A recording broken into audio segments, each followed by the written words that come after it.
Olá, muito boa tarde para você. Chegamos, seja bem-vindo, seja muito bem-vinda. Está no ar o Pauta Aberta desta quinta-feira, dia 8 de dezembro de 2022. Gente, faltam só 17 dias para o Natal. Muito boa tarde para você, muito boa tarde, Vanessa. Boa tarde, Odilon. Esse tempo está passando rápido mesmo, hein? Muito, esse ano de 2002 voou, né? Voou. 2022 voou. Voou. Muito boa tarde para você de casa, obrigada pelo seu carinho, você que está sempre ligadinho com a gente aqui na TV Evangelizar. Vamos juntos a partir de agora com os nossos destaques. Trecho da BR-376 que estava interditado por conta de deslizamento é parcialmente liberado. O local estava bloqueado desde o início da semana passada, quando fortes chuvas provocaram grandes estragos no Paraná e em Santa Catarina. Petrobras anuncia redução do preço do gás de cozinha para distribuidoras. Como será que vai chegar o preço para o consumidor, hein?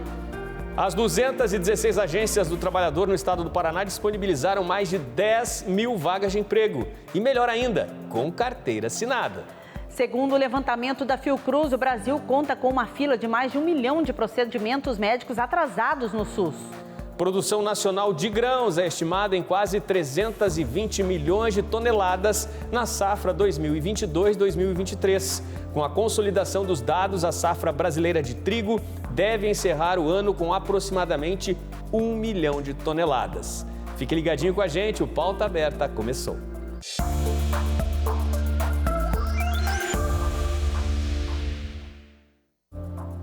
Após a liberação parcial da BR-376, que ficou totalmente fechada durante 9 dias por conta do deslizamento de terra na Serra do Mar, entre o Paraná e Santa Catarina, o trânsito é lento desde hoje cedo na região. O tráfego foi retomado no trecho no final da tarde de quarta-feira. Em comunicado, a Polícia Rodoviária Federal disse que a liberação seria de uma faixa em cada sentido da rodovia por um trecho de 800 metros. Na manhã desta quinta-feira, já tinha fila e muita lentidão no local onde aconteceu o deslizamento de terra.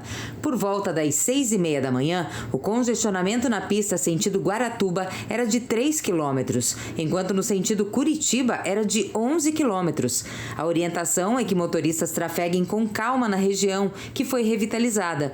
Alguns relataram que o tempo para cruzar os 800 metros pode chegar a 1 hora. A rodovia estava bloqueada em ambos os sentidos desde a noite de 28 de novembro, após um grande deslizamento de terra atingir o quilômetro 669. 2 pessoas morreram no acidente e 12 se salvaram. O caso é investigado pela Polícia Civil e Ministério Público Federal do Paraná. E a chuva forte continua causando estragos em várias regiões do Brasil. Na Grande Belo Horizonte, um temporal deixou um rastro de destruição. Até agora, 2 mortes foram confirmadas nas cidades de Santa Luzia e Vespasiano. As fortes chuvas que atingiram a região metropolitana de Belo Horizonte causaram alagamentos em avenidas. As imagens impressionam. Totalmente ilhado. Carros foram arrastados pela correnteza. 2 pessoas morreram por causa do temporal, uma adolescente de 17 anos e um homem de 72 anos. Nesta quinta-feira, a capital mineira amanheceu sem chuva, mas com rastros de destruição. Placas de asfalto foram arrancadas na Avenida Cristiano Machado. Na Avenida Bernardo Vasconcelos, a chuva inundou a rua e causou o transbordamento de um córrego. A Defesa Civil de Belo Horizonte emitiu alerta de risco geológico até o próximo sábado. E ainda conforme a Defesa Civil Estadual, 80 cidades mineiras estão em situação de emergência. Impressionante, né? As imagens dos estragos com as chuvas em Belo Horizonte. Em Brasília, o Senado aprovou na quarta-feira a PEC da transição, que eleva o valor do teto de gastos para que o próximo governo possa manter a parcela de R$ 600 do Bolsa Família, o atual Auxílio Brasil, e assim financiar outros programas sociais a partir do mês de janeiro. O governo de transição espera formalizar as alterações no orçamento para o ano que vem até antes do Natal. O texto agora está em análise na Câmara dos Deputados. Já chegou na Câmara dos Deputados a chamada PEC da Transição, aprovada ontem pelo Senado. É a proposta de emenda constitucional que irá permitir a continuidade do pagamento do Auxílio Brasil no ano que vem, a um valor mínimo de R$ 600 para as famílias cadastradas. A partir do ano que vem também, o Auxílio Brasil irá mudar de nome e voltará a ser chamado de Bolsa Família. No Senado, a PEC precisava de 49 votos para ser aprovada. Dos 80 senadores aptos a votar, 64 foram favoráveis à medida. Em função da urgência do assunto, a votação já foi feita em 2 turnos e o placar de votos favoráveis e contrários não se alterou. A equipe de transição do novo governo estimou um prazo para a PEC ser aprovada na Câmara dos Deputados e, enfim, permitir a alteração do orçamento federal para o ano que vem. A estimativa é que tudo fique formalizado antes do Natal e também do recesso no Congresso, por volta do dia 22. Nesta quarta-feira, a Petrobras anunciou que o preço médio do gás de cozinha vai ter uma redução de 9,8%. Esse novo valor já passa a ser praticado a partir desta quinta-feira.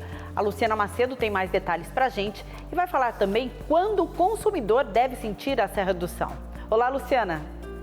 Olá, boa tarde para vocês, boa tarde a todos. Olha, com essa redução de 9,8%, o preço médio cobrado pela Petrobras no botijão de 13 quilos passou de R$ 46,59 para R$ 42,04, uma redução média de mais ou menos R$ 4,55. Em nota, a Petrobras informou que essa redução acompanha a evolução dos preços de referência e que busca o equilíbrio dos seus preços com o mercado. Essa é a 5ª queda consecutiva, a última havia sido anunciada no dia 16 de novembro, quando a Petrobras reduziu o preço do gás de cozinha de R$ 3,78 para R$ 3,58, representando uma queda de 5,3%. Segundo a Agência Nacional do Petróleo, no início de dezembro, o preço médio do botijão de 13 quilos no Brasil estava em R$ 109,75. O maior valor era de R$ 150 e o menor de R$ 80. Aqui em Maringá, hoje, o preço médio do botijão de 13 quilos está entre R$ 130 e R$ 128. Mas se o pagamento for à vista, algumas revendedoras costumam dar algum desconto e esse valor pode chegar aí até R$ 125. Até o momento, as revendedoras da cidade não sabem quando vão repassar para o consumidor essa queda, do valor que foi repassado pela Petrobras. Isso deve demorar em média de 1 a 2 semanas, que é quando eles devem receber o produto com o novo valor. Volto com vocês. Todo mundo na expectativa, para pagar um pouquinho menos para comprar o gás de cozinha. E o volume de vendas do comércio varejista teve alta de 0,4% na passagem de setembro para outubro deste ano. Os dados são da pesquisa mensal do comércio, divulgados pelo IBGE. Esta foi a 3ª alta seguida do indicador. O varejo teve altas também de 0,6% na média móvel trimestral, de 2,7% na comparação com outubro do ano passado, de 1% no acumulado do ano e de 0,1% no acumulado de 12 meses. Na passagem de setembro para outubro, 5 das 8 atividades pesquisadas apresentaram crescimento no volume de vendas. Móveis e eletrodomésticos, equipamentos e material para escritório, informática e comunicação, outros artigos de uso pessoal e doméstico, combustíveis e lubrificantes e supermercados, produtos alimentícios, bebidas e fumo. As outras 3 atividades tiveram queda nas vendas: artigos farmacêuticos, médicos, ortopédicos e de perfumaria, tecidos, vestuário e calçados, e livros, jornais, revistas e papelaria. A receita nominal teve crescimento de 0,2% na comparação com setembro deste ano, de 12,2% em relação a outubro de 2021, de 15,1% no acumulado do ano e de 13,9% no acumulado de 12 meses. E olha que boa notícia, gente. O Paraná iniciou o mês de dezembro com mais de 11 mil vagas de emprego com carteira assinada. Na região metropolitana de Curitiba, foram 2.303 oportunidades. E no interior do estado, algumas cidades e regiões tiveram uma alta oferta de vagas. Dezembro é conhecido por ser o melhor mês de vendas para o comércio. E é também o período em que surgem muitas oportunidades de trabalho para atender às necessidades de vários setores. No Paraná, os números das agências do trabalhador mostram que foram criados mais de 11.400 postos de trabalho neste último mês do ano. Em Maringá, na região noroeste do estado, na primeira semana de dezembro estão sendo ofertadas 638 vagas. Este número é quase metade do que foi ofertado em todo o mês de dezembro do ano passado, quando surgiram 1.326 oportunidades de trabalho. Essas vagas são vagas efetivas, a importância do trabalhador vir buscar esse encaminhamento e já sair com a carteira assinada, né? Além de Maringá, outra cidade da região noroeste do Paraná, que também começou o mês de dezembro se destacando com a oferta de vagas, é Umuarama. Lá, a Agência do Trabalhador iniciou a primeira semana com a oferta de 685 postos de trabalho. Na região norte, o destaque é para a cidade de Apucarana, com 725 oportunidades. Mas tem uma outra cidade também se destacando com esses números, é Cascavel. Quem vai falar para a gente dessas oportunidades do último mês do ano é o Murilo Cardoso. Cascavel hoje possui quase 700 vagas de emprego em aberto, ou seja, dá tempo ainda de terminar 2022 com a carteira do trabalhador ali assinada. As principais vagas são nos setores industriais e também no comércio, com foco nos supermercados, ou seja, essa época do ano tem bastante movimentação, né, de compras, de visitantes das cidades, então dá tempo ainda de arrumar um trabalho nessa área. Já em Toledo, outro polo importantíssimo aqui da região oeste, os números também são positivos. No dia de hoje, nós temos mais de 600 vagas em aberto para diversos setores. 60% dessas vagas são ligadas à questão operacional e o restante são vagas técnicas e vagas estratégicas. Isso demonstra um cenário do município de Toledo que tem gerado muitas oportunidades. Um dos fatores que contribui para manter a geração de empregos aquecida na região oeste é o agronegócio. Só para se ter uma ideia, mesmo durante a pandemia, mais de 20 mil vagas foram geradas. Toledo ele é o maior produtor de VBP, ele é o maior produtor de alimentos do estado do Paraná. E nós temos puxado essa cadeia que é a transformação do produto em empregos, fruto dessa diversidade do produto, diversidade de produtos e diversidade cultural que se tem na nossa região. E atenção, você que já faz as contas da revisão da vida toda do INSS. Os benefícios proporcionados pela decisão do STF vão além da aposentadoria. Beneficiários de auxílios, pensões e aposentadorias do INSS com contribuições altas antes de 1994 podem aumentar sua renda pela revisão da vida toda. A revisão não é restrita às aposentadorias, mas é preciso se encaixar em critérios para ter direito. A correção, a ser pedida na Justiça, inclui toda a vida de contribuição do trabalhador e não apenas os salários após julho de 94. À exceção do salário maternidade, todos os demais pagamentos previdenciários são revisáveis. A informação é do Instituto Brasileiro de Direito Previdenciário, que participou da revisão da vida toda promovida pelo Supremo Tribunal Federal. Para entrar com pedido de revisão, é essencial o segurado ter contribuições relevantes, em quantidade e também valores, e tudo isso antes de julho de 94.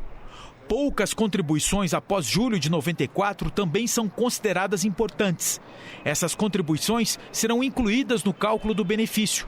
Segundo o Instituto do Direito Previdenciário, se o segurado tiver direito à revisão da vida toda, além de ter aumento na sua renda mensal, ele poderá receber atrasados. Alguns exemplos mostram uma diferença de até R$300 mil para receber.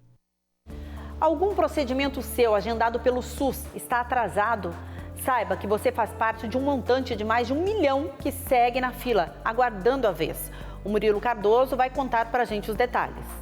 O Sistema Único de Saúde, o SUS, tem mais de 1 milhão de procedimentos médicos atrasados. É o que aponta um levantamento feito pela Fundação Oswaldo Cruz, que mostra que todo esse monte foi represado entre 2020 e 2022, impacto direto da pandemia de Covid-19.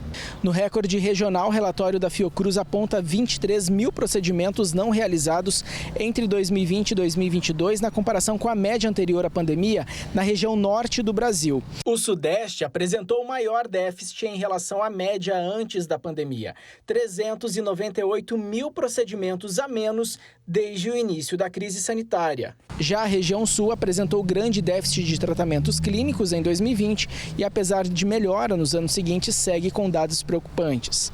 A comparação do período pandêmico com a média anterior mostra que foram realizados nos 3 estados da região 262 mil procedimentos a menos no SUS. Nacionalmente, as cirurgias que mais deixaram de ser feitas foram as de pele e a de mamas. De Cascavel, Murilo Cardoso. Depois do intervalo, você vai conhecer um projeto do Poder Judiciário em Fortaleza, no Ceará, Caminho da Visibilidade. E o Papa Francisco nomeou nesta quarta-feira o Monsenhor Reginei José Modolo, padre Zico da Arquidiocese de Cascavel, aqui no Paraná, como bispo titular na Arquidiocese de Curitiba. Não sai daí que a gente volta já.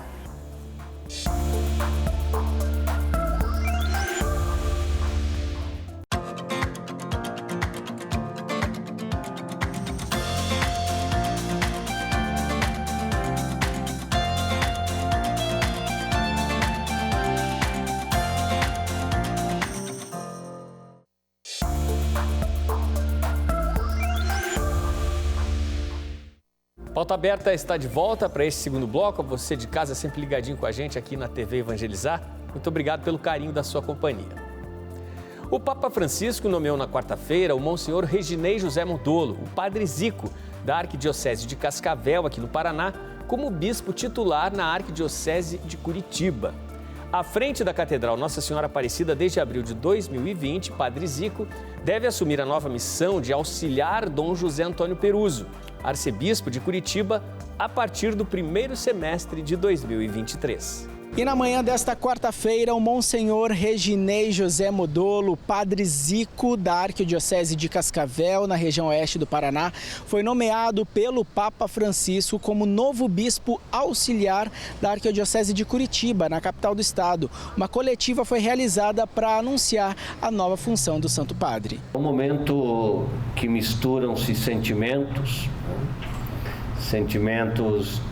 de alegria, no sentido de que, ao ser convidado ao episcopado, a igreja sinaliza que a gente conseguiu responder de modo que a própria igreja esperava de mim, enquanto diácono e enquanto padre. É uma realização saber que a gente fez algo conforme a gente foi chamado, conforme Deus me chamou. Isso conforta o coração. Natural de Braganey, padre Zico atua na vida religiosa desde 2000. Nos primeiros anos de sacerdócio, atuou como vigário em diversas paróquias. Em abril de 2020, assumiu como pároco da Catedral Nossa Senhora Aparecida de Cascavel, cidade onde criou muitos laços. Eu tenho a alegria de ter meus pais morando aqui no bairro Cancele, meu irmão caçula, minha cunhada e meu sobrinho mais novo também moram aqui no bairro Cancele. Então era muito bom passar na quinta de manhã, depois da aula, tomar um café com a mãe, né? E visitar o irmão. Mas Cascavel não é tão longe de Curitiba e os meios de transporte também são fáceis. Então, quando for possível, estarei aqui visitando a cidade, visitando a comunidade, visitando minha família. Eu tenho a minha história diretamente vinculada à Arquidiocese de Cascavel. Parabéns ao padre Zico, né, gente? O registro civil é o primeiro documento de identificação que o indivíduo recebe ao nascer, não é, Odilon? É isso. Mas há quem ainda não possui esse registro, gente, como é o caso de pessoas em situação de rua. E para garantir a dignidade, a acessibilidade, o direito de existir desse público, o Poder Judiciário em Fortaleza, no Ceará, está realizando um projeto muito legal, Caminho da Visibilidade. Viver sem ter a existência reconhecida ainda é a realidade de muitos no Brasil. Essa dificuldade gerada pela falta de um registro civil de nascimento pode criar vários problemas, como não ter acesso às políticas públicas disponibilizadas à população. É o caso de muitos que vivem em situação de rua. Você está na rua, sem documentação, você não é ninguém.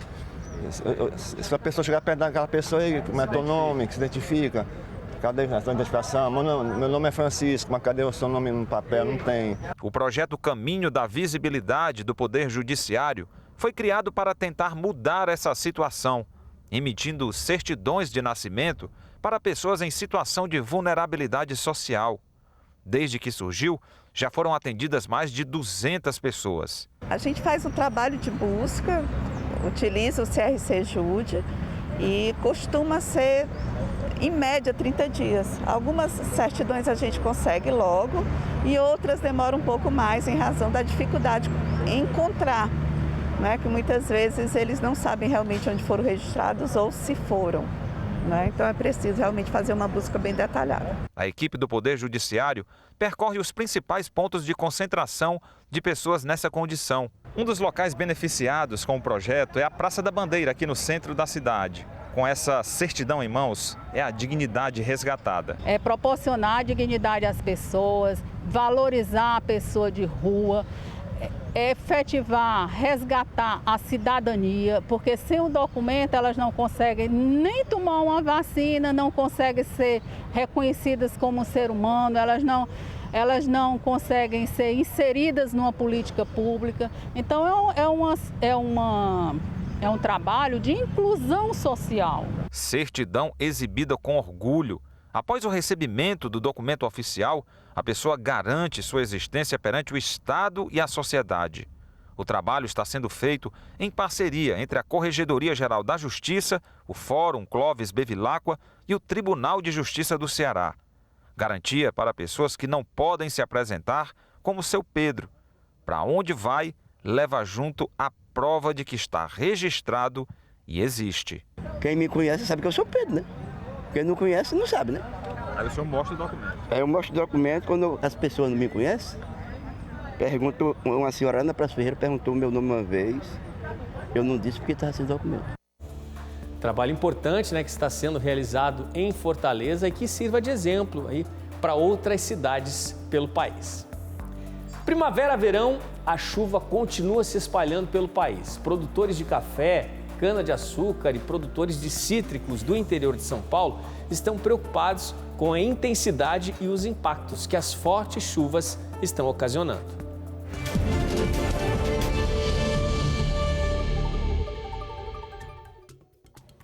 Nesta semana, a chuva volta a ganhar intensidade em grande parte do país, agora com esses temporais mais típicos entre primavera e verão. O risco de chuva vai ganhar intensidade principalmente na região sudeste do Brasil, onde os acumulados pontuais até passam de 75 milímetros no norte de Minas e também no sul do estado, que novamente pode trazer transtornos a boa parte das áreas produtoras da região, principalmente de café. Também tem um retorno da chuva positivo às áreas produtoras de citros do estado de São Paulo. Por outro lado, essa chuva ainda pode ser prejudicial para a cana-de-açúcar em desenvolvimento no estado paulista. Ainda chove forte no Rio de Janeiro, mas destaque para a redução da chuva entre os dias 6 e 12 de dezembro no estado do Espírito Santo. Ainda chove durante esse período, mas os acumulados já são baixos e não trazem transtornos para boa parte dessas áreas produtoras. Já no nordeste do Brasil, ainda chuva forte na região do Mato Piba, onde os acumulados podem passar novamente de 80 milímetros. Pelo sertão e interior da região, ainda acumulados baixos,